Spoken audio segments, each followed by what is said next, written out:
We started Liba Spirits. Where we distill, we call it nomadic distilling. It has been called other things in the past. Gypsy distilling is probably the best known term, but gypsy is a slur. So we decided to step away from that, and we felt like nomadic was a pretty good encapsulation of what we do. We go to different places around the world. We make all of our spirits in a different location, and we literally go there. We spend time there, and we do the distillations. We just rent space on a distill on systems that belong to other people, so that we can make spirits that have kind of a sense of place and are all very influenced by the places where we made them in different ways. Yeah. Well, and I think that's obviously very different than the model that most people think of when they think of a distillery or spirits brand. Most people don't realize that spirits can just be contract distilled and they can just materialize on liquor store and bar shelves without the people who, sell them actually having any connection to the people who make them. Yes. Yeah, But I kind of constantly underestimate the, and this is not a dig, but just the lack of foundational knowledge about this industry that the layperson has. It's just not really there. Not for anybody's fault, but it's just not there. well, and so I think that sort of should prompt us to dig in a little bit more to the nuts and bolts. So could you use maybe your first spirit as a case study to kind of walk people through step by step the process that you went through to create it so that they understand? And that includes also like getting it back to the US and selling it, because I think easy enough to Oh yeah. conceptualize somebody like renting time on a still, fine. But Yeah. like, all right, now you got it. Like, how are people getting it? Especially if like your first spirit, it didn't get made here in the US. Yes, yeah. The getting it back and selling it part was inarguably the harder part of the entire process, the more time consuming part. So yeah, so our first spirit, we made 3 spirits so far. Our first spirit that we made is a gin that we distilled in the Austrian Alps at a distillery that has been, it's an orchard distillery property. It's in the Alps in southern Austria. It has been in the same family since 1643. So for that reason we call our gin 1643 Alpine Gin. And the property distillery is called Kuhns. It is family owned, family run, and we just kind of had a connection to the people there. And they very kindly allowed us to come and use their stills and enter into their space, which I think is so exceptionally kind. I'm very grateful for everybody who allows us to do that. So we knew that obviously there's all these big considerations when you're starting to get into distilled spirits. One of the biggest ones is, what is the first spirit that you're going to release? Are you going to make something that likely has to be unaged or has very little age? Or are you going to acquire something that somebody else made that has age, but is more kind of the direction you want to go in, and you're just going to use something that's sourced until you have your own stock to sell? We, knowing going into this process, we always wanted to make the spirits ourselves. And when I say me, it's just me and my business partner, Colton Weinstein. I can't believe it's taken me this long to mention him. I'm a terrible business partner, but he's my business partner, co-founder, co-owner. It's me and him. So Colton and I knew always that we wanted to distill, because that's kind of, we didn't have a lot going for us when we started. One of the only things we really had was our experience. So we could trade on that, on the fact that we can actually distill ourselves. So gin was already kind of in the running. And of course, we'd had this experience in Australia where we tasted all these amazing gins, and it did change the way that I thought about gin. I didn't even have a bad feeling about gin. I didn't have, as opposed to a lot of people, I've always liked gin. I've always appreciated it.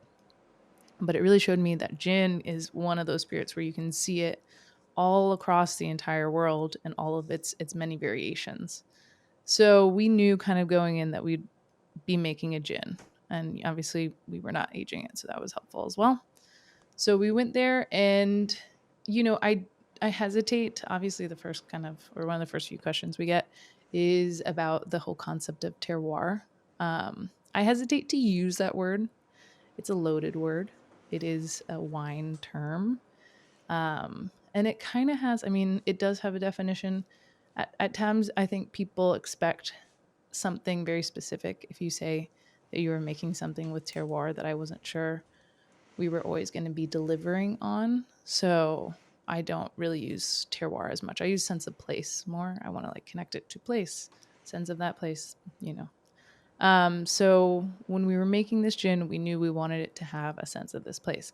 And we were in this really beautiful location. You know, the Alps are obviously a huge mountain range, but between the peaks there are valleys that are really verdant and have great agriculture. I kind of feel like it's alpine, but we ended up getting um, these fresh Italian lemons and oranges from Verona, Italy. And we also got a fresh Italian juniper to use. And all of that is very impactful in the gin that we made, very much present. And so I almost sometimes feel like, and we use some fresh rosemary from Austria and a fresh Austrian ginger and all of the rest of the kind of spices that we got and dried botanicals were all from a local supplier to the area that we were. So between that Austrian influence and the Italian influence, I almost sometimes kind of refer to this as a Tyrolean gin because the Tyrol is this region in southern Austria, northern Italy. It stretches, I think, across a couple other countries in Europe. And it's a beautiful agricultural region. It really is indicative of its place. Not a lot of people in America think about it or know about it necessarily, but I would say that that's kind of the influence of this gin. And then, so the fresh Italian citrus, the fresh Italian juniper, we went and got all of this in Italy. We were like driving through these insane mountain roads, going, over the Dolomites and grabbing, filling an entire van full of citrus. Brought it back, did the distillation. The base of our gin, our Austrian gin, is mostly an Austrian wheat based neutral, like a locally sourced neutral. But we included a portion, a not insignificant portion of spirit made from a wild apple that literally grows on the property that we were distilling on. So very, very connected to place. And it was just like it was it's a beautiful gin. It's a beautiful spirit. All of those ingredients that we sourced were incredible quality. Most gorgeous citrus I've ever handled in my entire life. And it was just really special. But we brought that back. So the process of getting it back, we left it there. We trusted the folks at the distillery to slowly proof it down for us over time because that was kind of the longest actual thing. We also had to kind of wrap up and cut back to the United States a little bit early because we had landed in Austria on February 17th, 2020. And obviously, Yeah. yes, timing was not on our side necessarily. We got back to the United States the day before they stopped allowing flights from Europe back in. Nice. So it was crazy. It was Wow. chaos. Yeah. Well, and I mean, I think it's interesting about the proofing down slowly too, because a lot of people don't think about that with clear spirits. A lot of distillers do resting and slow proofing, and you got a lot of oily stuff in there with the citrus and the fresh juniper and the rosemary and all that stuff. So it's definitely something that bears Lushing was a slow problem. proofing. Yeah. Yeah, when we were doing all of our test batches, the lushing, the kind of hazy particulate that becomes like this opalescent haze in your spirit, and it usually happens on account of oils, and so sometimes it's intentional. Like you can force it when you do like a pour over with absinthe because it's very oily. But we had some lushing in the bottle or in the test that we were doing of the gin, and we were like, it's not going to work. So we had to be very, very careful about time and temperature as we were proofing down the gin to make sure that no particulate was forced out of suspension. Yeah. So there was considerations, and I mean, thankfully that is a big part of this whole process and our business is that it is not a collaboration. We don't expect anything from the people who own the distilleries that we're working out of. We don't expect them to put any money up. They don't need to market it. They can talk about it as much or as little as they want. It's really just a passive bit of income.